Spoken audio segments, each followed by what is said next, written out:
السلام عليكم ورحمة الله وبركاته. وعليكم السلام ورحمة الله وبركاته. الحمد لله نحمده ونستعينه ونستغفره ونؤمن به ونتوكل عليه ونعوذ بالله من شرور أنفسنا ومن سيئات أعمالنا. من يهده الله فلا مضل له ومن يضلله فلا هادي له. وأشهد أن لا إله إلا الله وحده لا شريك له. وأشهد أن محمدا عبده ورسوله صلى الله تعالى عليه وعلى آله وأصحابه أجمعين. أما بعد فأعوذ بالله من الشيطان الرجيم. بسم الله الرحمن الرحيم. إنهم يكيدون كيدا وأكيد كيدا فمهل الكافرين أمهلهم رويدا. وقال سبحانه وتعالى ولن ترضى عنك اليهود ولا النصارى حتى تتبع ملتهم. صدق الله تعالى وصدق رسوله النبي الأمي الكريم. ونحن على ذلك لمن الشاهدين والشاكرين والحمد لله رب العالمين.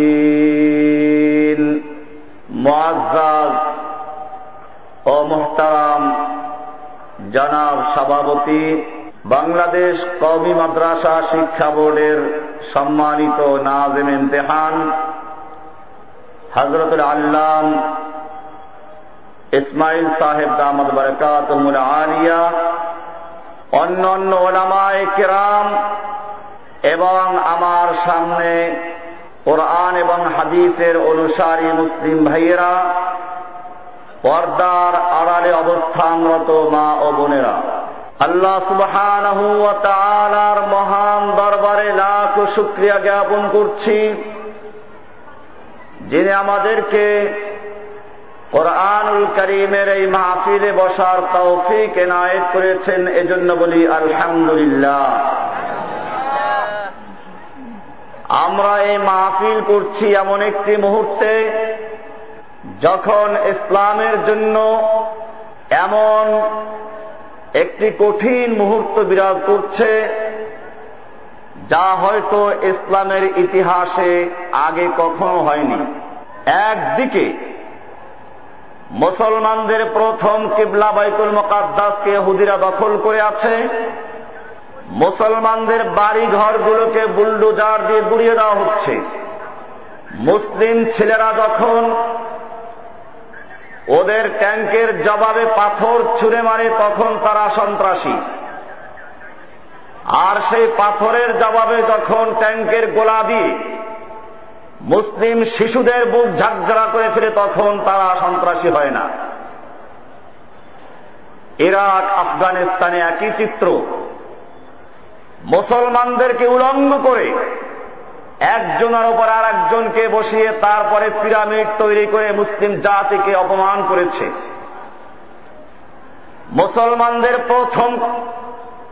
মুসলমানদের সবচেয়ে প্রাণপ্রিয় কিতাব কোরআন শরীফের গায়ে ওরা পেশাব করে দিয়েছে। কোরআন শরীফের গায়ে ওরা কুরুশ এঁকে দিয়েছে। কাশ্মীরি মা বোনদেরকে পেট চিরে বাচ্চা বের করে তারপরে বাচ্চাকে উপরে ছুঁড়ে মেরে নিচে ছুরি ধরে তারপরে বাচ্চা দ্বিখণ্ডিত হয়ে পড়ে যায়, ওরা আনন্দ উল্লাস করে। এমনি ভাবে একদিকে এই কঠিন এক মুহূর্ত, আর একদিকে তার চেয়ে আরো জঘন্য এবং আরো ক্ষতিকর হচ্ছে ইসলামকে ধ্বংস করার জন্য একদল ভণ্ড পীর মাশায়েখ নামে আলেম ছেড়ে দেওয়া হয়েছে, যারা ইহুদি খ্রিস্টানদের মিশনকে বাস্তবায়ন করার জন্য মাঠে নেমে কাজ করছে। এজন্য আমার আলোচনায় এই বিষয়গুলো নিয়ে আলোচনা হবে। পূর্বের যুগে ইহুদি খ্রিস্টানরা কি চক্রান্ত করেছিল আর বর্তমানে কি চক্রান্ত হচ্ছে। আপনারা জানেন, ইহুদি আল্লাহর নবীর যুগেও ছিল, এখনো আছে। সেই যুগের ইহুদিরা মুসলমানদের সামনে দাঁড়িয়ে ভিক্ষা করত, আমাদেরকে একটু থাকার জায়গা দাও। আর আজকে সেই ইহুদিদের ভয়তে মুসলমান থরথর করে কাঁপছে।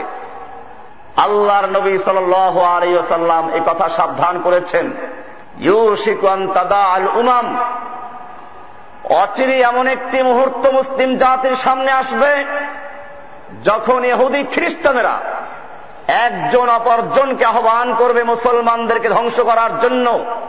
যেরকম ভাবে খাবার দস্তরখান বিছিয়ে মেহমানদেরকে, খাদকদেরকে ডাকা হয় খাবারের জন্য, ঠিক তেমনি ভাবে ইহুদি খ্রিস্টানেরা একজন অপরজনকে আহ্বান করে মুসলিমদের ধ্বংস করার জন্য। ইতিহাস সাক্ষী, ইরাকে হামলা করার সময় বুশ সারা দুনিয়ার নেতাদের কাছে দৌড়িয়েছে তাদের সমর্থন আদায় করার জন্য, ঠিক কিনা?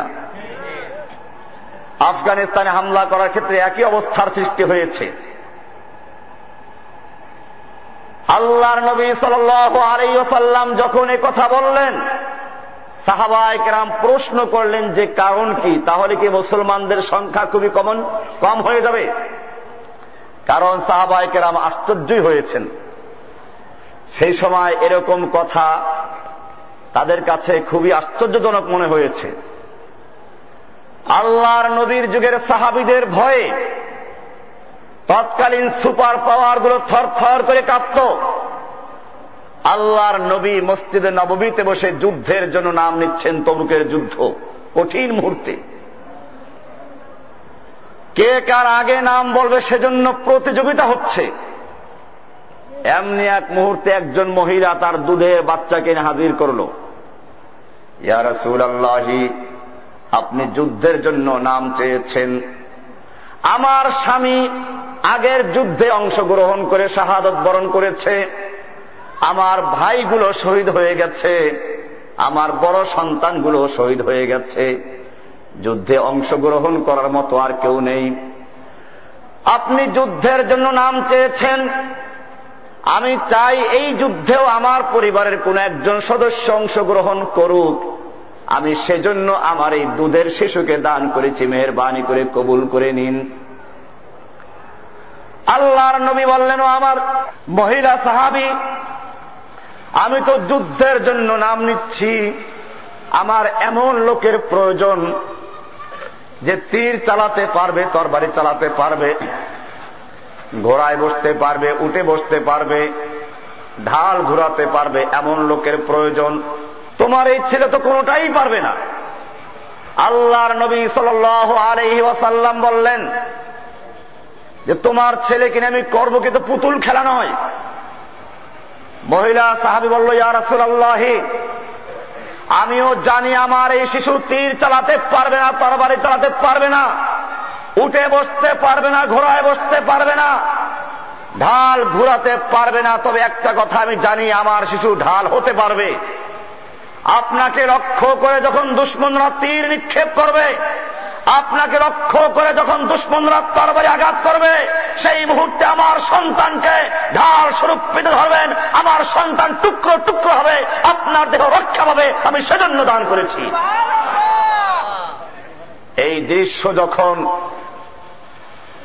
দৃশ্য যখন রোম সম্রাটের গোয়েন্দারা দেখলো, রোম সম্রাটকে গিয়ে বলল, খবরদার, মুসলমানদের বিরুদ্ধে যুদ্ধ করার মতো দুঃসাহসিকতা দেখাবার প্রয়োজন নেই।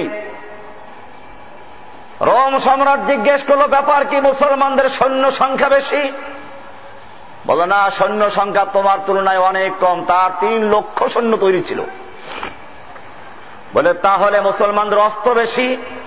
বলে, না, অস্ত্র তাদের নেই। বলে, তাহলে কি তাদের গায়ে শক্তি বেশি? বলে না, তারা জীর্ণ শীর্ণ শুকনো রুটি খায়, খেজুর খায়। রোম সম্রাট রাগ করলেন, শক্তি আমাদের বেশি, অস্ত্র আমাদের বেশি, জনবল আমাদের বেশি, কেন ভয় দেখাচ্ছ? গোয়েন্দারা বলল সবকিছু তোমার কাছে বেশি, তবে জেনে রাখো তোমার সৈনিকদের কাছে মদের পেলা এবং সুন্দরী নারী যত প্রিয়, মুসলিম সেনাদের কাছে আল্লাহর রাস্তায় জীবন দেওয়া তার চেয়ে অনেক বেশি প্রিয়। নাহনুল্লাযীনা বায়াউ মুহাম্মাদা আলাল জিহাদি মা বাকিনা আবাদা। ভাইরা আমার, এই মুসলমানদের সামনে যদি বলে যে মুসলমানদেরকে ধ্বংস করার জন্য একজন আরেকজনকে আহ্বান করবে, যেরকম খাদকদেরকে আহ্বান করে, আশ্চর্য হওয়ার কথাই। আল্লাহর নবী সাল্লাল্লাহু আলাইহি ওয়াসাল্লাম বলেন না, কম হবে না, সংখ্যায় অনেক বেশি হবে। ওয়ালাকিন্নাকুম গুসাউন কাগুসাইস সাইল, কিন্তু সেই মুসলমান তোমাদের অবস্থা হবে এরকম যেমন তুফানের উপরে খড়কুটা থাকে, ভাসমান খড়কুটা, সেই রকম তোমাদের অবস্থা হবে। তোমাদের অন্তরের মধ্যে ওয়াহান ঢুকিয়ে দেওয়া হবে এবং তোমাদের শত্রুদের মনের থেকে তোমাদের প্রভাব দূর করে দেওয়া হবে। সাহাবায়ে কেরাম প্রশ্ন করেন, ইয়া রাসূলুল্লাহ, এর কারণ কি হবে? বললে কারণ হবে দুটো, হুব্বুদ দুনিয়া ওয়া কারাহিয়াতুল মাউত।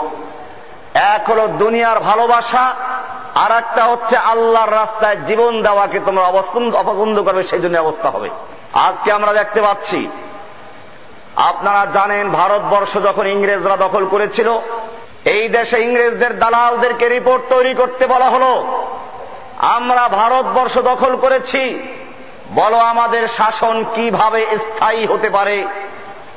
তখন এদেশের দালাল যারা 3 বছর পর্যন্ত ঘুরে ঘুরে মানুষের সাথে মিশে গিয়ে রিপোর্ট তৈরি করলো, সেই রিপোর্টের বক্তব্য ছিল, ডক্টর টমসন লিখেছেন, রিপোর্ট করা হলো ইংরেজদের সামনে যে এই দেশে মুসলমানরা তোমাদের শত্রু, হিন্দু তোমাদের শত্রু নয়, ইহুদি তোমাদের শত্রু নয়, শিখ তোমাদের শত্রু নয়, বৌদ্ধ তোমাদের শত্রু নয়, তোমাদের একমাত্র শত্রু, শুধুমাত্র শত্রু হচ্ছে মুসলিম জাতি।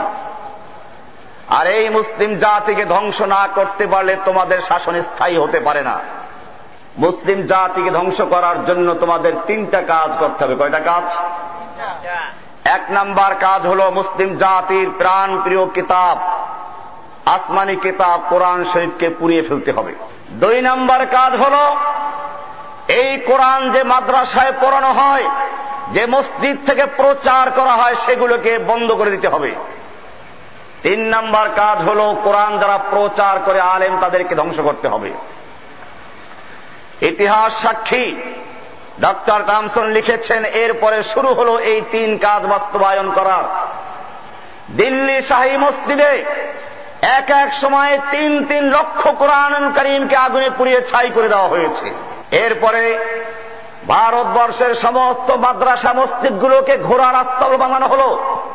এই ভারতবর্ষের গোটা ভূখণ্ডের 1/4 জমি ছিল মসজিদ মাদ্রাসা নামে অর্থ সম্পত্তি, সেগুলো বাতিল করে হিন্দুদেরকে জমিদারি দেওয়া হলো।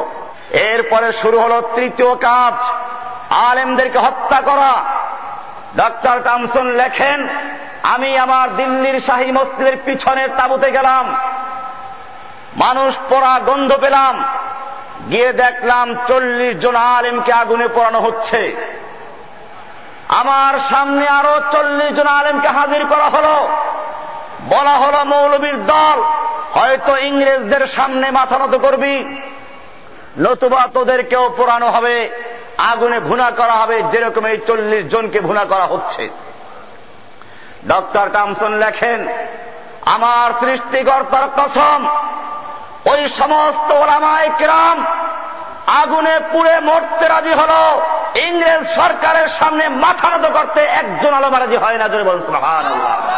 তাদের মুখে কবিতা ছিল, डरते नहीं दुनिया में मुसलमानों किसी से, जब दौलत ईमान मिली उनको नबी से, कत्ल करना है तो कर ले आशिक दिलदार को, हम शिकायत जा करेंगे कातिबे तकदीर को, इस गर्ज से जो मक्तल में आया वो सुबह शाम सलामत रहती है, ये जान तो आनी जानी है, इस जान की कोई परवाह नहीं।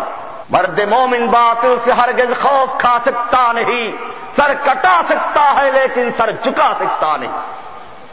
মুসলিমরা কখনো বাতিলের সামনে মাথা নত করতে জানে না, তারা মাথা কাটাতে জানে, মাথা ঝুঁকাতে জানে না। এইভাবে ওলামায়ে কেরাম হত্যা করা হলো। তিনি লেখেন, ওলামায়ে কেরামদেরকে জীবন্ত অবস্থায় শুকুরের চামড়ার ভিতরে ঢুকিয়ে দিয়ে ঘোড়ার পায়ের সঙ্গে বেঁধে দিয়ে দৌড়ানো হয়েছে। এইভাবে নির্মমভাবে হত্যা করা হলো। দিল্লি চাঁদনি চক থেকে খয়বর পর্যন্ত রাস্তার দুপাশে এমন কোন গাছ ছিল না যে গাছের প্রত্যেকটা ডালে এক একজন আলেমকে ফাঁসিতে ঝুলানো না হয়েছিল।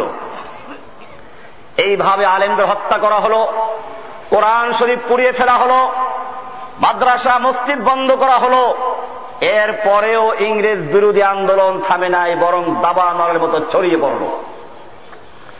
ইংরেজরা দালালদেরকে আবার ডাকলো, তোমাদের পরামর্শ অনুযায়ী কোরআন পুড়িয়েছি, তোমাদের পরামর্শ অনুযায়ী মাদ্রাসা মসজিদ বন্ধ করেছি, তোমাদের পরামর্শ অনুযায়ী আমরা আলেমদেরকে হত্যা করেছি, বলো কেন এখনো ইংরেজ বিরোধী আন্দোলন দাবা নলের মতো ছড়িয়ে পড়ছে? তখন এই দালালেরা কিছু হাফেজে কোরআন মাদ্রাসার ছোট ছোট ছাত্র, এই আজকের মাহফিল সেই মাদ্রাসার উদ্যোগী সম্ভবত, এরকম কিছু ছোট বাচ্চাদেরকে ইংরেজদের সামনে হাজির করে বলল, তোমরা যে কোরআন পুড়িয়েছ, কাগজের কোরআন পুড়িয়েছ, তোমরা যে মাদ্রাসা মসজিদ বন্ধ করেছ, ইটের মাদ্রাসা কাঠের মাদ্রাসা পুড়িয়েছ, জেনে রাখো এই প্রত্যেকটা বাচ্চার বুকে 30 পারা কোরআন শরীফ সংরক্ষিত রয়েছে। যেই কোনো মুহূর্তে প্রত্যেকটা বাচ্চা এক একটা জীবন্ত কোরআন হয়ে আবার তোমাদের মাঝে চলে আসতে পারবে। কোরআনকে এভাবে ধ্বংস করা সম্ভব নয়। ইউরিদুনা লিইউতফিউ নূরাল্লাহি বিআফওয়াহিহিম ওয়াল্লাহু মুতিম্মু নূরিহি ওয়ালাউ কারিহাল কাফিরুন। আল্লাহ রাব্বুল আলামিন বলেন, কুফফাররা যুগে যুগে আল্লাহর বাতিকে, আল্লাহর কোরআনকে ফুৎকার দিয়ে নির্বাপিত করতে চেয়েছে। আল্লাহু মুতিম্মু নূরিহি, আল্লাহ রাব্বুল আলামিন তার নূরকে পূর্ণতায় পৌঁছিয়ে ছাড়বেন। ওয়ালাউ কারিহাল কাফিরুন, যদিও দুনিয়ার সমস্ত কাফেররা এটাকে অস্বীকার করে, অপছন্দ করে। এরপরে ইংরেজরা দেখলো তাহলে কোরআনকে এভাবে ধ্বংস করা যাবে না। এই জঘন্য চক্রান্ত এখন শুরু করলো। জেনে রাখবেন, বুশের বোমা দ্বারা ইসলামের ক্ষতি হয় না, মুসলিম মারা যায়। কথাটা বুঝাতে পারছি কিনা? বুশের বোমার দ্বারা কিছু মুসলিমরা শহীদ হয়ে যায়, এতে মুসলমানদের কোনো ক্ষতি নাই, বরং তারা জান্নাতে চলে যায়। কিন্তু ইংরেজরা তারপরে যে ক্ষতিটা করেছে, ইংরেজদের আলেম হত্যা করার দ্বারা ইসলামের ক্ষতি হয় নাই, আলেমরা শহীদ হয়েছেন, তাদের রক্তে আবার আলেম তৈরি হয়েছে। কিন্তু ইংরেজরা এরপরে যে চক্রান্ত করলো, তারা বলল তাহলে আলেম হত্যা করব না, আলেম তৈরি করব। আলেম তৈরি করার জন্য কলকাতা আলিয়া মাদ্রাসা তৈরি করলো এবং এই মাদ্রাসার প্রিন্সিপাল হওয়ার জন্য কিছু শর্ত আরোপ করলো। এই শিক্ষাগত যোগ্যতা লাগবে, এই লাগবে, সেই লাগবে। ওরা জানে যে এই যোগ্যতা সম্পন্ন লোক মুসলমানদের মধ্যে নাই এবং আরো 50 বছরও পাওয়া যাবে না। এই কৌশলে কলকাতা আলিয়া মাদ্রাসার প্রিন্সিপাল হলো খ্রিস্টান, তবে 1 জন 2 জন নয়, পরপর 27 জন প্রিন্সিপাল ছিল খ্রিস্টান, এবং দীর্ঘ 77 বছর পর্যন্ত খ্রিস্টানরা পরিচালনা করেছে। এবং সিলেবাস তৈরি করার জন্য দায়িত্ব দেওয়া হয়েছিল ডক্টর ম্যাকলিকে। ডক্টর ম্যাকলি সাহেবরা সিলেবাস তৈরি করেছেন এমন ভাবে, সেখানে শেখানো হয়েছে হুব্বুল ওয়াতন মিনাল ঈমান, স্বদেশ প্রেম ইমানের অঙ্গ। আর এই ওয়াজ আমাদের আলেমরাও করেন এখন। সহিহ কোন হাদিসের কিতাবে আছে, আমার সামনে বসা আছেন বড় আলেম, যদি ভুল বলি আমি অনুরোধ করব বলে দেওয়ার জন্য, এটা ভুল আছে। হুব্বুল ওয়াতন মিনাল ঈমান ওলামায়ে কিরামদের সর্বসম্মতিক্রমে জাল হাদিস। কেউ জয়ীফ বলেছেন, বেশিরভাগে জাল বলেছেন, জাল হাদিস। এরকম ভাবে কুলুবুল মুমিনিনা আরশুল্লাহ, মুমিনের কলব আল্লাহর আরশ। আর নামাজ, রোজা, হজ, যাকাত এগুলো থাকবে, অসুবিধা নেই। কারণ আপনারা জানেন বুশ প্রতি বছর রমজানে মুসলমানদের সম্মানে ইফতার মাহফিল দিয়েছে, ঠিক কিনা? কারণ ইফতার করার অসুবিধা নেই, এগুলো নিয়ে কোনো সংঘর্ষ না। ওরা মুসলমানদের আসল জায়গায় হিট করেছে। এখন দেখবেন যে বেশিরভাগ লোকেরা আমাদের দেশে বলে ইসলাম মানে শান্তি। এই কথা বাস্তব। ইসলাম কায়েম হলে শান্তি প্রতিষ্ঠিত হবে, এবং শান্তি প্রতিষ্ঠা করার জন্য পৃথিবীতে ইসলাম আগমন করেছে। কিন্তু তাই বলে ইসলাম শব্দের অর্থ শান্তি নয়। সালাম অর্থ শান্তি। মাদ্রাসায় ভর্তি হলে 1 ক্লাস 2 ক্লাস পরে একটা কিতাব পড়ানো হয় মিজানুল সাহেব, ওই কিতাব খুললে ইসলাম অর্থ পাওয়া যায়। আল ইসলাম মুসলমান সুদান ওয়া গারদান নিহাদান বাতাত। ইসলাম মানে হলো এক আল্লাহর হুকুমের সামনে আত্মসমর্পণ করা, নিজের ব্যক্তি জীবনে, পারিবারিক জীবনে, সামাজিক জীবনে, রাষ্ট্র জীবনে, সব ক্ষেত্রে এক আল্লাহর বিধানের সামনে আত্মসমর্পণ করার নাম কি? এই অর্থ কেন পরিবর্তন করা হলো? এই অর্থ যদি মুসলিমরা জানে তাহলে মুসলমানদেরকে আকীদার আর কোনো সবক দেওয়ার প্রয়োজন নেই। মুসলিম মনে করবে আমি মসজিদে নামাজ পড়ব যে আল্লাহর কালাম দিয়ে, ব্যবসা চলবে সেই কোরআন দিয়ে, আদালত চলবে সেই কোরআন দিয়ে, বঙ্গভবন চলবে সেই কোরআন দিয়ে, রাষ্ট্রভবন চলবে সেই কোরআন দিয়ে, সব জায়গায় সেই কোরআন চলবে, আদালত চলবে সেই কোরআন দিয়ে। এজন্য ইচ্ছাকৃত ভাবে ইসলাম শব্দের অর্থ পরিবর্তন করে তারা মুসলমানদেরকে আলাদা করে দিল। ফাসলুস সিয়াসাতি আনিদ দ্বীন, কোরআন শরীফকে মসজিদে ঢুকিয়ে দিল আর বাহিরের জগৎকে কোরআন থেকে আলাদা করে দিল। এইভাবে মুসলমানদেরকে চক্রান্ত করে ধ্বংস করা হয়েছে। মুসলমানদের ধ্বংস করার জন্য যুগে যুগে ইহুদি খ্রিস্টানরা কি চক্রান্ত করেছে, আমি কোরআনুল কারীমের থেকে তার দলিল পেশ করে বর্তমানের সঙ্গে মিলাবার চেষ্টা করব। কারণ আপনারা যারা উপস্থিত হয়েছেন এখানে অন্য ওয়াজ করে আমার কোনো লাভ নেই। এদেশের মানুষ, আমার আগের ওয়াজ মাশাআল্লাহ ভালো হয়েছে, উনি বলেছেন শয়তান আল্লাহর হুকুম অমান্য করেছে, অস্বীকার করেছে, সেজন্য কাফের। আমি বলতে চাই শয়তান যদি একটা আয়াত, একটা বিধানকে, আল্লাহর একটা হুকুমকে অস্বীকার করার কারণে, আল্লাহর একটা বিধানকে চ্যালেঞ্জ করার কারণে কাফের হয়ে থাকে, ও আমার জাতি যদি আল্লাহর অনেকগুলো হুকুমকে কেউ চ্যালেঞ্জ করে থেকে বাতিল করে, সে মুসলমান না কাফের? শয়তান, আমি ভূমিকাটা একটু পরে দিচ্ছি, শয়তান আল্লাহর হুকুম পালন করতে পারে নাই, সেজন্য কি কাফের হয়েছিল? একটু বোঝার চেষ্টা করবেন। আদমকে আল্লাহ হুকুম করেছিল তুমি এই গাছের কাছেও যেও না, ওয়াকুলা মিনহা রাগাদান হাইসু শি'তুমা, এই জান্নাতে যেথায় ইচ্ছা সেথায় যাও, যা ইচ্ছা তাই খাও, কিন্তু খবরদার এই নির্দিষ্ট গাছের কাছেও আসবে না। আদম আলাইহিস সালাম সে ফল খেয়ে ফেললেন, আল্লাহর হুকুম অমান্য করেছেন কিনা? ইবলিসকেও আল্লাহ হুকুম করেছেন আদমকে সেজদা করো, সেও সেজদা করে নাই, সেও অমান্য করেছে। পার্থক্য কোথায়? আল্লাহ রাব্বুল আলামিন আদমকে জিজ্ঞেস করলেন, আদম তোমাকে আমি হুকুম করেছি এই গাছের কাছেও যাবে না, কেন তুমি গেলে? হুকুম পালন করলে না কেন? আদম সঙ্গে সঙ্গে তওবা করলেন, ক্বালা রাব্বানা যালামনা আনফুসানা ওয়া ইল্লাম তাগফির লানা ওয়া তারহামনা লানাকুনান্না মিনাল খাসিরিন। আল্লাহ তাআলা মাফ করে দিয়েছেন কিনা? বোঝা গেল এই হুকুম অমান্য করার কারণে আদম কি হয় নাই। এমনি ভাবে ইবলিসকে আল্লাহ জিজ্ঞেস করেছেন, এই ইবলিস আমি যখন তোমাকে হুকুম করলাম আদমকে সেজদা করো, তুমি কেন সেজদা করলে না? ইবলিস যদি আদমের মতো বলতো আমি অন্যায় করেছি, ভুল করেছি, আল্লাহ মাফ করতেন না? তাহলে বুঝা গেল আদমকে সেজদা না করার কারণে কাফের হয় নাই, কাফের হয়েছে তারপরে। ইবলিস যুক্তি পেশ করলো, ক্বালা আনা খায়রুম মিনহু, তার মানে হচ্ছে আল্লাহ তোমার হুকুমটা যুক্তিসঙ্গত হয় নাই, আমি আদমের চেয়ে ভালো। খলাকতানি মিন নারি ওয়া খলাকতাহু মিন তিন, আপনি আমাকে সৃষ্টি করেছেন আগুন দিয়ে, আদমকে সৃষ্টি করেছেন মাটি দিয়ে। আগুনের গতি হচ্ছে ঊর্ধ্বে, মাটির গতি নিম্নে। মাটি উপরে ছুঁড়ে মারলেও নিচে চলে আসে, আগুন নিচে জ্বালালেও উপরে চলে আসে। অতএব যুক্তির কথা হলো আদম আমাকে সেজদা করবে, আমি আদমকে নয়।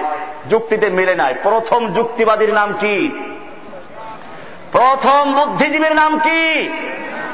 বোঝা গেল যারা আল্লাহর বিধানে পদে পদে ভুল ধরে, যুক্তি দিয়ে যারা কোরআন হাদিসকে বিচার করে, তাদের প্রথম লিডারের নাম কি? তারা কার দালাল? আজকেও যারা যুক্তির নিরিখে কোরআনকে বিচার করে, এটা ভিন্ন কথা। কোরআন হাদিস যুক্তির পরিপন্থী নয়, কিন্তু তারপরেও যদি কোন জায়গায় আমাদের বুঝে না আসে, আমাদের জ্ঞানের অভাবে যুক্তিতে না ধরে, তাহলে কি যুক্তিকে মানবো না কোরআন সুন্নাহকে মানবো? ইসলাম অর্থ এটাই। ইসলাম মানে হচ্ছে তোমার যুক্তিতে মিলুক বা না মিলুক, যখন তুমি নিশ্চিত হয়ে গেলে এটা আল্লাহর বিধান, আল্লাহর রাসূলের সহিহ হাদিস, তখন যদি কোন ব্যক্তি এটাকে অমান্য করে, অস্বীকার করে, চ্যালেঞ্জ করে, সে ব্যক্তি মুসলমান না কাফের। রোজা একজন রাখে নাই কিন্তু বিশ্বাস করে, তাকে কি আমরা কাফের বলবো? খুব বোঝার চেষ্টা করবেন, তো ভুল ধরার চেষ্টা করবেন না। আমার কথা অনেকে না বোঝার কারণে, কারণ সামনের আলোচনায় সংঘাত আসবে। ইহুদি খ্রিস্টানদের চক্রান্ত বাস্তবায়ন করার জন্য এই দেশের যে সমস্ত ইহুদি খ্রিস্টান দালালরা বিভিন্ন খানকার দরবার নাম নিয়ে কাজ করছে, যখন তাদের বিরুদ্ধে বক্তব্য হয় তখন তারা আমাদেরকে বিভিন্ন কালারিং করার চেষ্টা করে, বিভিন্নভাবে ভুল ধরার চেষ্টা করে, আর বিভিন্ন অপপ্রচার করার চেষ্টা করে। এই জন্য আমি পরিষ্কার বলতে চাই, আমি রোজা না রাখলে তাকে কাফের বলি না, যদি সে রোজা বিশ্বাস করে, স্বীকার করে। কিন্তু যদি কোনো ব্যক্তি বলে রোজা রেখে পাইলে কি, রোজা রাখে বাদুরে, নামাজ পড়ে ঢেকিতে, উপহাস করে, মজাক করে, ও আমার জাতি, কোন ওলামাদের দ্বিমত নেই, ওলামাদের সর্বসম্মতি মত হচ্ছে এই, যদি কোন ব্যক্তি আল্লাহকে নিয়ে উপহাস করে, রাসূলকে নিয়ে উপহাস করে, মজাক করে, রাসূলের বিরুদ্ধে তুচ্ছ তাচ্ছিল্যমূলক কথা বলে, অথবা আল্লাহর কোন বিধানকে অস্বীকার করে, সে ব্যক্তি মুসলমান হতে পারে না, সে ব্যক্তি সর্বসম্মতিক্রমে মুরতাদ এবং কাফের হয়ে যায়। আসুন তাহলে এইটা যদি পরিষ্কার হয়ে থাকেন, এদেশের মানুষ শান্তির জন্য ঘুমাতে, চোরের ভয়, ইফতিজিং এর ভয় ঘুমাতে পারে না। আল্লাহ রাব্বুল আলামিন এই দুনিয়াকে সৃষ্টি করেছেন শান্তি প্রতিষ্ঠার জন্য, কোরআনুল কারীম নাযিল করে দিয়েছেন আইনের কিতাব। এই কিতাবের নাম কি? আইনের কিতাব। আল্লাহ বিধান দিলেন চোরের থেকে বাঁচার জন্য, আস-সারিকু ওয়াস-সারিকাতু ফাকতাউ আইদিয়াহুমা জাযাআম বিমা কাসাবা নাকালাম মিনাল্লাহ। চোর চাই পুরুষ হোক, চাই মেয়ে লোক হোক, নির্দিষ্ট পরিমাণ চুরি করলে ওর হাত কেটে ফেলে দাও। আইনটা কার? এই আইন জাতি রেখেছে, এই আইনকে বাতিল করেছে, বাতিল করে বিকল্প আইন তৈরি করেছে। আর সেই আইন মানতে যারা বাধ্য করে, আমার জাতি চিৎকার মেরে বলো, যারা আল্লাহর বিধানকে পরিবর্তন করেছে তারা মুসলমান না কাফের? আল্লাহর আইনে যুগে চলে না, যে কারণে তবে এই চোরের হাত কাটা বিধান বুঝতে হবে। কিছু লোক হয়তো আছেন, বেশিরভাগই যেহেতু আলেমরা, সেজন্য আমি প্রসঙ্গ ভিন্ন দিকে নিচ্ছি, তবুও কিছু পাবলিক আছে মনে করো চোরের হাত কাটে খাইবে কি? চোরের হাত কাটার বিধান এই পেঁয়াজ চোর, তেল চোর, লবণ চোরের জন্য নয়। ইতিহাস পড়ো, আল্লাহর নবী যেদিন মদিনার বাইতুল মাল উদ্বোধন করলেন, মদিনা একটা পূর্ণাঙ্গ রাষ্ট্র হলো, সেদিন তিনি একটা ভাষণ দিয়েছিলেন। পূর্বে জানাজা আসতে বলতেন যে ঋণ আছে কিনা, তাহা ঋণ আছে, আদায় করার মতো মাল আছে কিনা, আছে। জানাজা পড়তেন, না থাকলে কথা নিয়ে যাও, জানাজা পড়বো না, তোমরা পড়ো।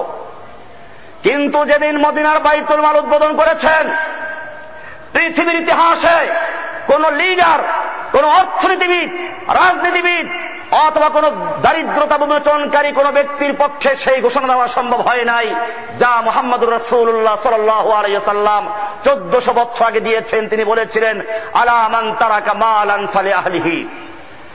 আজকে থেকে শুনে রাখো, যেই ব্যক্তি সম্পদ রেখে মারা যাবে, তার সমস্ত সম্পদ তার ওয়ারিসদের মধ্যে বন্টন করা হবে আল্লাহর হুকুম অনুযায়ী।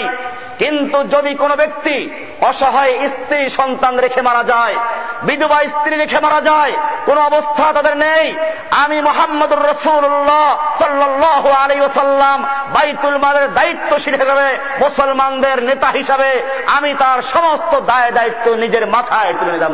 সুবহানাল্লাহ। ওমান তারাকা দাইনান আও দায়ান ফাআলাইয়া ওয়া ইলাইয়া।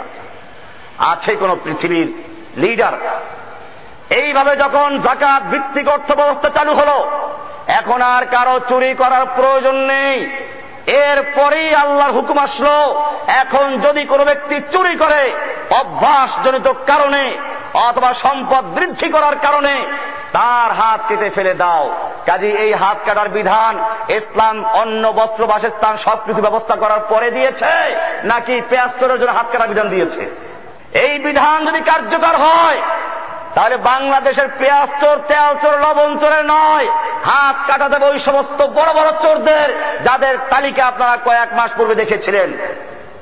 তত্ত্বাবধায়ক সরকার সময় দেখেন না কত বড় বড় চোর বেরোচ্ছিল। জেনে রাখুন, হাত কাটার বিধানটা দিয়েছেন কে? কারো পরিবর্তন করার সুযোগ আছে? আল্লাহর নবী মক্কা বিজয় করলেন, মাত্র 3 দিনের মাথায় মক্কায় একটা চুরি সংঘটিত হলো। চুরিটা করেছে মক্কার কুরাইশ বংশের একটা শাখা, বনু মাখজুম গোত্রের এক মহিলা, নাম তার ফাতেমা। আল্লাহর নবীর নামে নাম, নবীর মেয়ের নামে নাম। কুরাইশের লোকেরা চিন্তায় পড়ে গেল, এই মহিলার হাত কাটা গেলে তো সর্বনাশ হয়ে যাবে, আমাদের বদনাম হয়ে যাবে, কিভাবে রহিত করা যায়। তাছাড়া আল্লাহর নবীর কানে দিলেই তা পরিবর্তন করা সম্ভব, কারণ তিনিও তো কুরাইশের লোক। কি ধারণা, আল্লাহর নবীকে কে বলবে?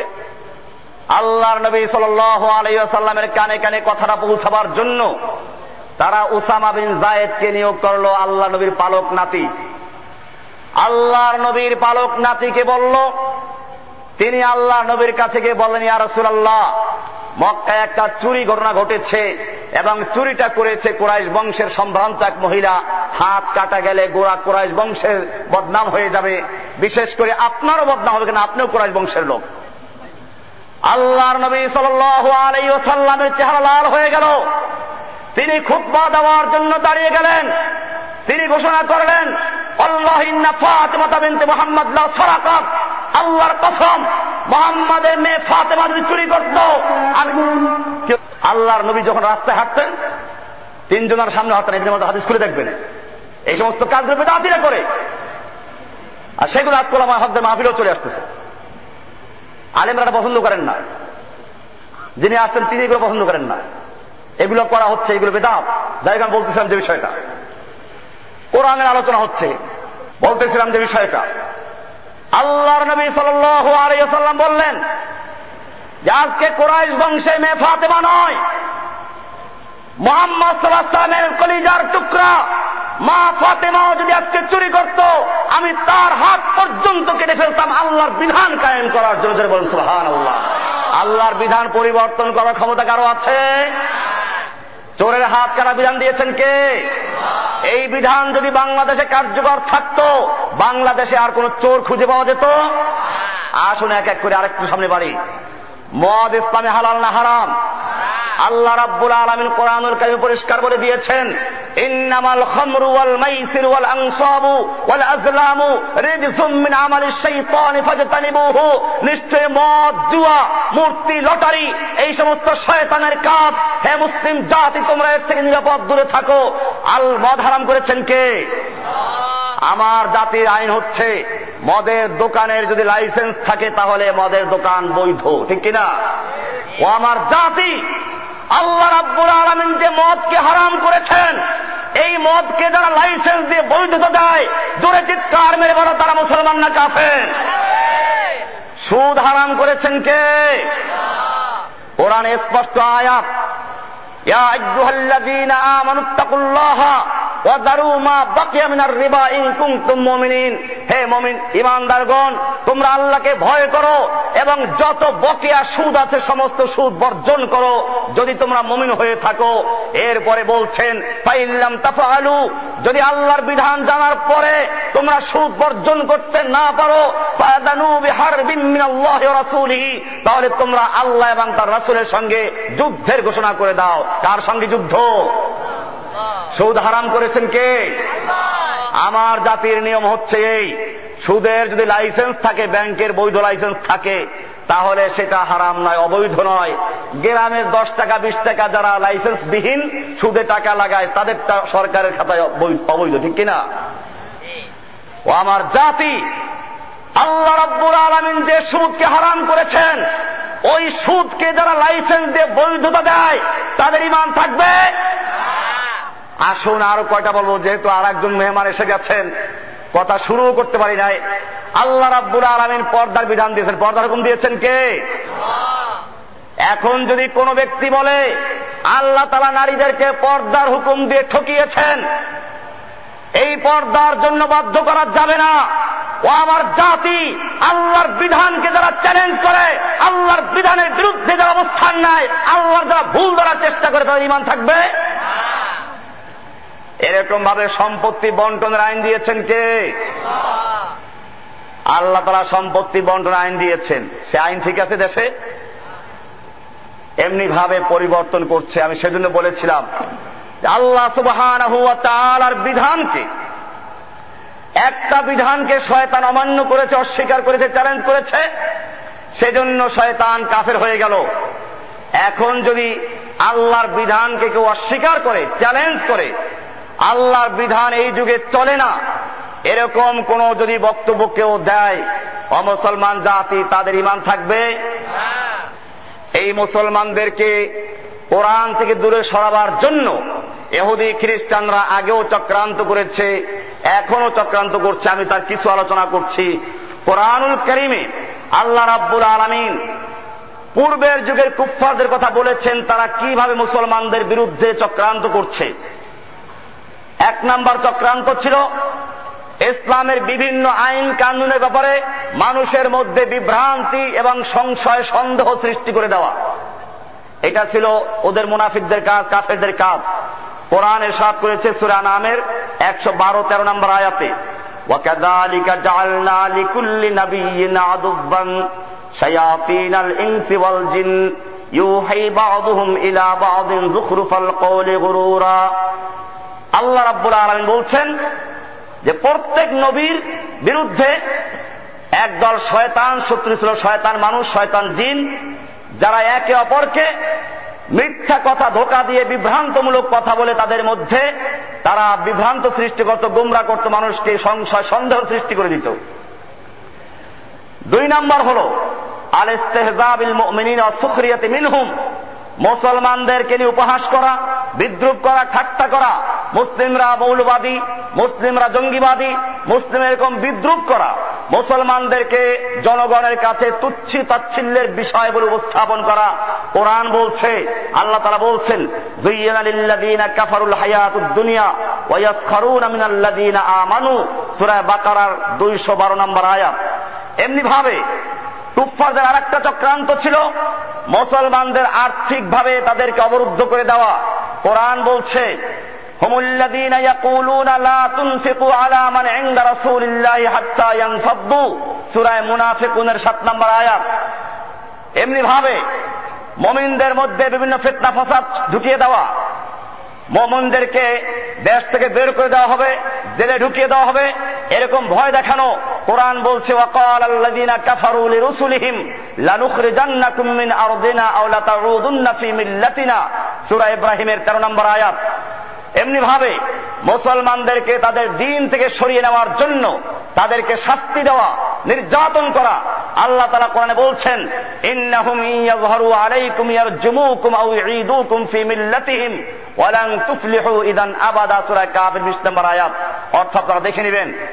এমনি ভাবে মুসলমানদের বিরুদ্ধে যুদ্ধ করা, কুতিলা আসহাবুল উখদুদ আন-নারি যাতিল ওয়াকুদ ইয হুম আলাইহা কুউদ ওয়া হুম আলা মা ইয়াফআলুনা বিল মুমিনিনা শুহুদ ওয়া মা নাকামু মিনহুম ইল্লা আন ইউমিনু বিল্লাহিল আজিজিল হামিদ। এখানে এই চক্রান্তগুলোর কথা আল্লাহ উল্লেখ করেছেন, যেগুলো আগের যুগের কুফফাররা চক্রান্ত করেছে। এবারে আসুন বর্তমান যুগে ইহুদি খ্রিস্টানরা মুসলমানদের বিরুদ্ধে কি চক্রান্ত করছে তার একটা রিপোর্ট আমার হাতে আছে। আমেরিকার একটা সংস্থার নাম হচ্ছে র্যান্ড, RAND, র্যান্ড। এটার কাজ হচ্ছে মুসলিমদের বিভিন্ন তথ্য, মুসলিমদের কিভাবে ক্ষতি করা যায়, এই সবগুলো তালাশ করে করে আমেরিকার সরকারের কাছে সরবরাহ করা। এদের একটা ষান্মাসিক রিপোর্টে বলা হয়েছে, অধিকাংশ মুসলিম বিশ্বে যে সংগ্রাম চলছে তা সত্যিকার অর্থে একটি মতাদর্শগত যুদ্ধ, আদর্শের যুদ্ধ। এটা মতাদর্শগত যুদ্ধ। ইসলাম থাকবে কি থাকবে না এর ফলাফল নির্ধারণ করবে মুসলিম বিশ্বের আগামী দিনের পথ নির্দেশনা। এই যুদ্ধের ফলাফলের দ্বারা নির্ধারণ হবে মুসলিমরা আগামী বিশ্বে কেমন মুসলিম থাকবে, পিওর মুসলিম না ওদের রেজামন্দি, ওদের খুশনদি, ওদের পছন্দ মতো সেই মুসলিম। এরপরে লিখেছে, যুক্তরাষ্ট্র এমন এক যুদ্ধে জড়িত যা একই সাথে অস্ত্রের ও আদর্শের, শব্দটা কি বলল? অস্ত্রের ও আদর্শের। এই যুদ্ধের চূড়ান্ত বিজয় শুধুমাত্র তখনই অর্জিত হবে যখন চরমপন্থীদের আদর্শকে তাদের নিজেদের সমাজের জনগণ এবং সমর্থকদের চোখে কলঙ্কিত অথবা অখ্যাত করা যাবে। মানে ওরা মুসলমানদের মধ্যেই আলেমদেরকে এবং যারা কোরআন হাদিসের সহি কথা বলে তাদেরকে বিভ্রান্ত, তাদেরকে সমালোচিত করে দেওয়া, তাদেরকে কলঙ্কিত করে দেওয়া, তাদের বিভিন্ন বদনাম ছড়িয়ে দেওয়া, এইভাবে তারা পদক্ষেপ হাতে নিয়েছে। এরপরে লিখেছে 9/11 আক্রমণের পরে বারবার ভুল পদক্ষেপ নেওয়ার পর আজ ওয়াশিংটন পাল্টা আক্রমণ চালিয়ে যাচ্ছে।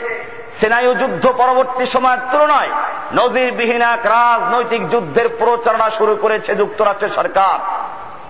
সামরিক মনস্তাত্ত্বিক অভিযান এবং সিআইএ এর গোপন অভিযান পরিচালনার জন্য নিয়োজিত দলগুলো থেকে শুরু করে প্রকাশ্যে যোগাযোগ মাধ্যম, রেডিও, টিভি, সংবাদপত্র সহ বুদ্ধিজীবীদের অর্থনৈতিক যোগান দেওয়া পর্যন্ত ওয়াশিংটন মিলিয়ন মিলিয়ন ডলার ব্যয় করছে এমন এক প্রচার অভিযানে, যার লক্ষ্য শুধুমাত্র মুসলিম সমাজকেই নয়, ইসলামকেও প্রভাবিত করা।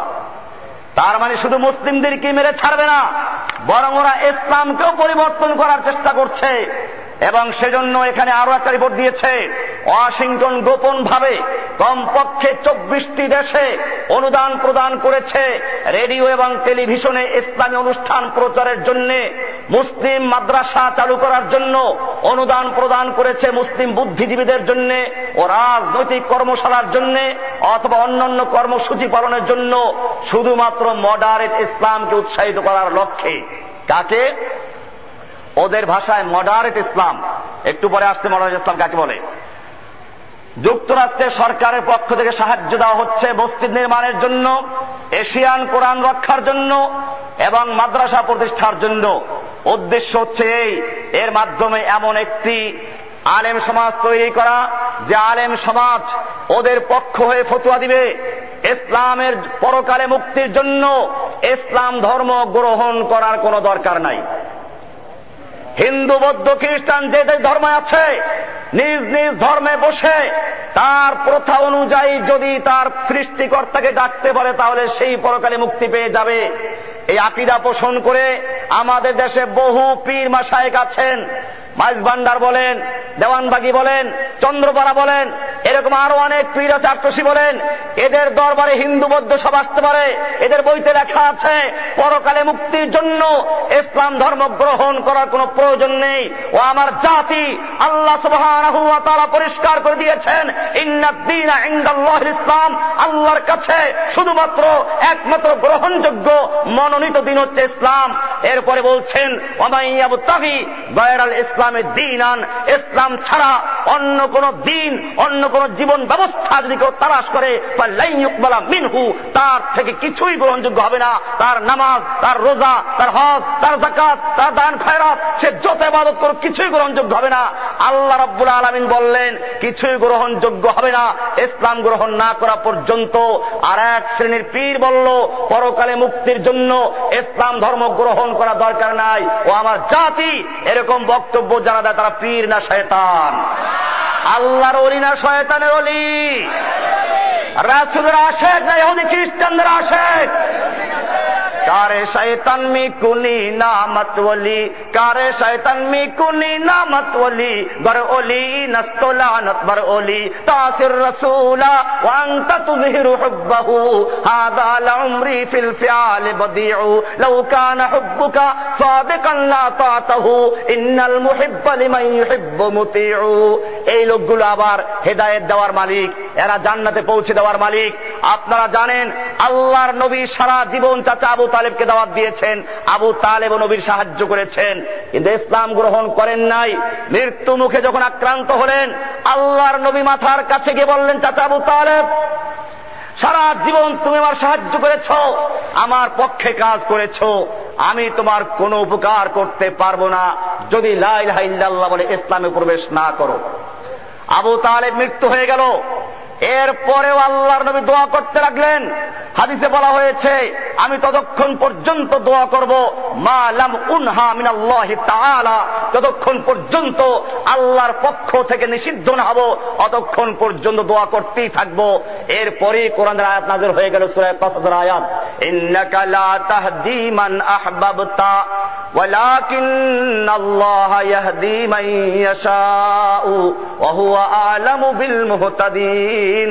হে নবী, আপনি যাকে ইচ্ছে করবেন, আপনি যাকে পছন্দ করবেন, আপনি যাকে ভালোবাসবেন, আপনার চাচা, আপনার ভাতিজা, আপনার আপন লোক, আপনি যাকে ইচ্ছে করবেন তাকে হেদায়েত দিবেন, এই ক্ষমতা আপনাকে দেওয়া হয় নাই। হেদায়েত দেওয়ার মালিক হচ্ছেন আল্লাহ। হেদায়েত দেওয়ার মালিক কে? আল্লাহর নবী যখন হেদায়েত দিতে পারলেন না, এরপরে যদি কেউ বলে হেদায়েত দিয়ে দিবে, তরাইয়ে নিবে, বেহেশতের টিকিট দিয়ে দেয়, আর গান গায়, কেউ ফিরে না খালি হাতে খাজা বাবার দরবার হতে। গান গায়, কেউ কি বলে, আল্লাহর ধন রসুলকে দিয়ে আল্লাহ গেলেন খালি হয়ে, রসুলের ধন খাজাকে দিয়ে রসুলও গেলেন খালি হয়ে, রসুলের ধন খাজায় পেয়ে লুকিয়েছে আজমিরে, কেউ ফিরে না খালি হাতে খাজারে তোর দরবারে। আজমিরে আবার লেখা আছে, ইয়া আসমান হ্যায় তেরা, ইয়ে জমিন হ্যায় তেরি, মকসুদ মেরা কর দে পুরা, আয়ে খাজা আজমিরি। বলে নাউজুবিল্লাহ মিন যালিক। মক্কার কুফাররাও বিশ্বাস করত আসমানের মালিক কে? কোরআনে স্পষ্ট দলিল আছে, ওয়ালা ইন সাআলতাহুম মান খালাকাস সামাওয়াতি ওয়াল আরদ ওয়া সাখারাশ শামসা ওয়াল কমার লা ইয়াকুলুনাল্লাহ। হে নবী, আপনি যদি মক্কার কুফফারদেরকে জিজ্ঞেস করেন, আপনি যদি আবু জাহেল আবু লাহাবকে জিজ্ঞেস করেন কে সৃষ্টি করেছে আসমান এবং জমিন, কে চন্দ্র সূর্যকে নিয়ন্ত্রণ করে, তারা বলবে লা ইয়াকুলুনাল্লাহ, সবগুলো করে কে? আর আমার দেশের মুসলমানরা বলে কি, ইয়া আসমান হায় তেরা, ইয়ে জমিন হায় তেরি, মকসুদ মেরা কর দে পুরা, আয়ে খাজা আজমিরি। আসমানের মালিক খাজা আজমিরি, জমিনের মালিক খাজা আজমিরি, এবং মকসুদ পূরণ করার মালিকও কে? হেদায়েত দিয়ে দেওয়ার মালিক কে? যারা বলে পীর হেদায়েত দেওয়ার মালিক, খাজা বাবা জান্নাতে নেওয়ার মালিক, তরাইয়ে নেওয়ার মালিক, ও আমার জাতি চিৎকার মেরে বলো, সেইগুলো পীর না শয়তান? আশিকে নবী না আশিকে শয়তান? ইহুদি খ্রিস্টানদের চক্রান্ত বাস্তবায়ন করার জন্য যারা মাঠে নেমে কাজ করছে, ইসলামের মূল শিক্ষাকে যারা ধ্বংস করতে চাচ্ছে, সেই দালালদেরকে আমাদের চিনতে হবে। শুধু এ পর্যন্তই নয়, সুরেশ্বরের বই আছে আমার হাতে, সেই বইতে লিখেছে যে আধ্যাত্মিকতার চূড়ান্ত মাকামে গেলে পরে নামাজ রোজা লাগে না। দলিল দিয়েছে কোরআনের আয়াত দিয়ে, ওয়াবুদু রাব্বাকা হাত্তা ইয়াতিয়াকাল ইয়াকিন। তুমি রবের ইবাদত করো ততক্ষণ পর্যন্ত যতক্ষণ ইয়াকিন না আসে। ইয়াকিন যখন এসে যায়, আল্লাহর সঙ্গে বান্দা যখন একাকার হয়ে যায়, এটাকে বলে মাকামে তাওহীদ। মানে এই তাওহীদ মানে ইসলামের তাওহীদ না, এটা সুফিদের তাওহীদ। মানে আল্লাহর সঙ্গে একাকার হয়ে গেলে তখন ইবাদত লাগে না। এরপরে লিখেছে শুধু ইবাদত লাগে না তা না, এরপরে ইবাদত করা কুফরি কাজ, যে ইবাদত করে সে কাফের। বইয়ের নাম সিররে হক জামে নূর, এই বই আমার বাসায় আছে, আমার কাছে সংরক্ষিত আছে। এরকম আমি বলতে গেলে বয়ান মাত্র শুরু করেছি, নোটিশ আগেই চলে আসলো। তো যাই হোক, আমার একটা বড় টার্গেট ছিল আজকে, যেহেতু ঢাকার একটা গুরুত্বপূর্ণ অংশে আমি বয়ান করছি আজকে। উলামায়ে কেরামদের সাবধান হতে হবে, মুসলমানদের সাবধান হতে হবে। মুসলমানদের বিরুদ্ধে চতুর্মুখী চক্রান্ত চলছে। মুসলমানদেরকে ঈমান থেকে সরাবার জন্য বিভিন্ন ধর্ম, বিভিন্ন মত নিয়ে ময়দানে কাজ করছে। এখন আমাদের উলামাদের মধ্যেও ঢুকেছে, ইসলাম কায়েম করার জন্য গণতন্ত্র ছাড়া কোনো উপায় নাই। আর দলিল কি যে এই যুগে আমাদের শক্তি কোথায় আছে? আমি পরিষ্কার বলতে চাই, আল্লাহর নবীর যুগে বা পরবর্তীতে যতগুলো যুদ্ধ হয়েছে, প্রত্যেকটা যুদ্ধে কাফেরদের চেয়ে মুসলমানদের শক্তি ছিল কম, অস্ত্র ছিল কম, সবকিছু কম ছিল। তারপরও সাহায্য করেছেন কে? আল্লাহ রাব্বুল আলামিন সাহায্য করবেন। সেজন্য হকের উপর থাকতে হবে, সত্য কথা বলতে হবে, কোরআন সুন্নাহর উপর থাকতে হবে। যদি সত্যিকার অর্থে মুসলিম জাতি আবার সেই কোরআন সুন্নাহর উপরে থাকে, সাহাবায়ে কেরাম যেরকম ছিলেন, তাহলে সমস্ত চক্রান্তর জাল ছিন্ন করে আল্লাহ তাআলা সেই মুসলমানদের সাহায্য করবেন। কোরআন বলেছে, ওয়ালা তাহিনু ওয়ালা তাহজানু ওয়ালা তাহিনু ওয়ালা তাহজানু ওয়া আনতুমুল আ'লাউনা ইন কুনতুম মুমিনিন। মুসলমান, তোমাদের কোনো ভয় নেই, কোনো চিন্তা নেই, তোমরাই থাকবে উচ্চ আসনে, তোমরাই থাকবে বিজয়ী। ইন কুনতুম মুমিনিন, সত্য মুমিন হতে হবে। আজকে মুসলমানরা কেউ খাজা বাবা, কেউ গাজা বাবা, কেউ ল্যাংটা বাবা, কেউ গঞ্জে বক্স, খাজা বক্স, আতা বক্স, এরকম ভাবে আরো কত বখাস আছে দুনিয়াতে। সবকিছু দেওয়ার মালিক ভেবেছে মানুষকে, এবং এই আকীদা পোষণ করে, বুজুর্গ চোখ বন্ধ করে দুনিয়া সবকিছু দেখে। এইভাবে যখন আকীদা থেকে সরে গেছে, আল্লাহ তাআলা নুসরাত বন্ধ হয়ে গেছে। আবার যদি সেই ইব্রাহিমের মতো দাঁড়িয়ে থাকতে পারে বাতিলের বিরুদ্ধে। আল্লাহ তাআলা ইব্রাহিমকে যেমন সাহায্য করেছেন, সে আল্লাহ জীবিত আছেন কিনা? ইকবাল বলেছেন, আজ भी जो कर इब्राहिम का ईमा पैदा आप कर सकती है अंदाज गुलिस्ता पैदा। মুসলমান জাতি যদি ইব্রাহিমের মতো সমস্ত নমরুদ শক্তির বিরুদ্ধে বাতিলের বিরুদ্ধে দাঁড়িয়ে থাকতে পারো, এক আল্লাহর সাহায্যের উপর ভরসা করতে পারো যে আল্লাহ রাব্বুল আলামিন ইব্রাহিমের জন্য নমরুদের আগুনকে গুলবাগিচা করেছিলেন, সে আল্লাহ জীবিত আছেন কিনা? মুসা নবীর ইতিহাস তালাশ করো, পিছনে ফেরাউনের বাহিনী, সামনে নদী, যখন আর পালাবার অবস্থা নেই, আল্লাহর বান্দা নবীকে আল্লাহ তাআলা বলেন লাঠি মারো, রাস্তা করে দিয়েছেন। যে আল্লাহ রাব্বুল আলামিন মুসার জন্য নদীতে রাস্তা করে দিয়েছেন, সে আল্লাহ রাব্বুল আলামিন মুসলিম জাতির জন্য আটলান্টিক মহাসাগরে রাস্তা করে দিতে পারেন কিনা ইনশাআল্লাহ? সেদিন বেশি দূরে নয় যেদিন মুসলিমরা ঠিকই আটলান্টিক মহাসাগর পাড়ি দিয়ে আমেরিকার সন্ত্রাসীকে দমন করার জন্য আমেরিকার হোয়াইট হাউস পর্যন্ত ইসলামের কারা বলুন তবে ঠিক কিনা ইনশাআল্লাহ?